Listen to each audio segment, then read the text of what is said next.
Guys look, दुनिया में ना दो तरह के इंटरनेशनल स्टेटस होते हैं।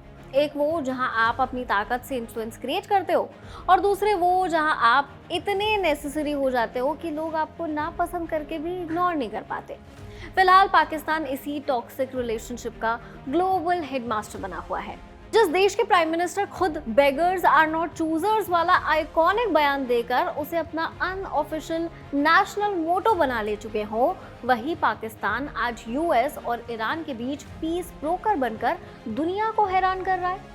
सही है ना भाई इनका? एक हाथ में आईएमएफ का कटोरा और दूसरे हाथ में ग्लोबल पीस की चाबी। Next level combo.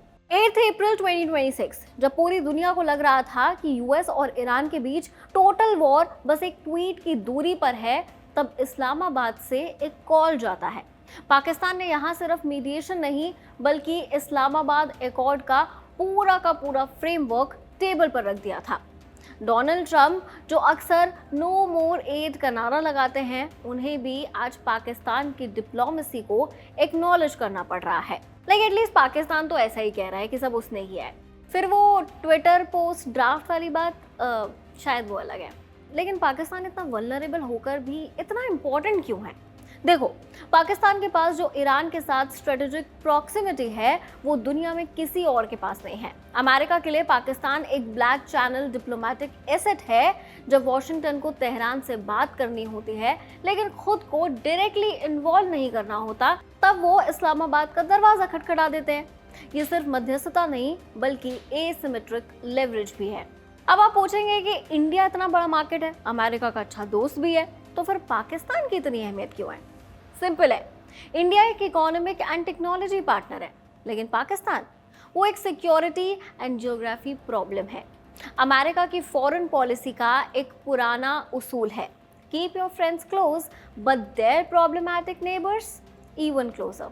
पाकिस्तान की ज्योग्राफी उसे सेंट्रल एशिया और मिडिल ईस्ट का गेटवे बनाती है। अमेरिका को पता है कि अगर उसे अफगानिस्तान में अपना साया बनाए रखना है या ईरान को कंटेन करना है तो उसे पाकिस्तान की ज़मीन और उसकी इंटेलिजेंस की ज़रूरत पड़ेगी ही पड़ेगी, या फिर वो इंटेलिजेंस जो शायद कभी अमेरिका ने इसी दिन के लिए प्लांट की थी।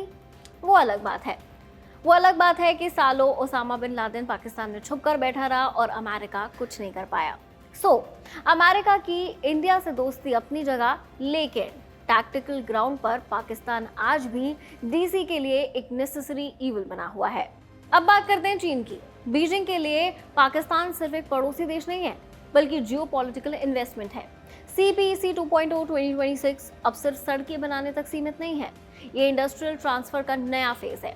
चीन को अरेबियन सी का एक्सेस चाहिए वाया गोदार, ताकि वो अपने मलाक्का डिलेमा यानी समुद्री व्यापार के जोखिम से बच सके।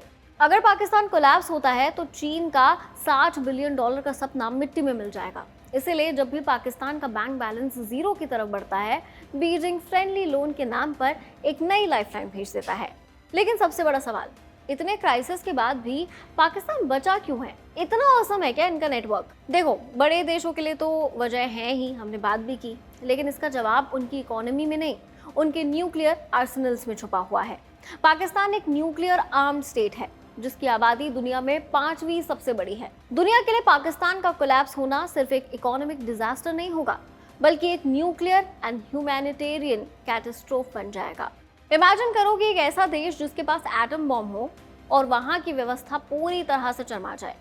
ये वो डर है जो वर्ल्ड पावर्स को हर बार पाकिस्तान को रेस्क्यू करने पर मजबूर कर देता है। पाकिस्तान की सबसे बड़ी ताकत ये है कि वो टू लकी टू फेल है।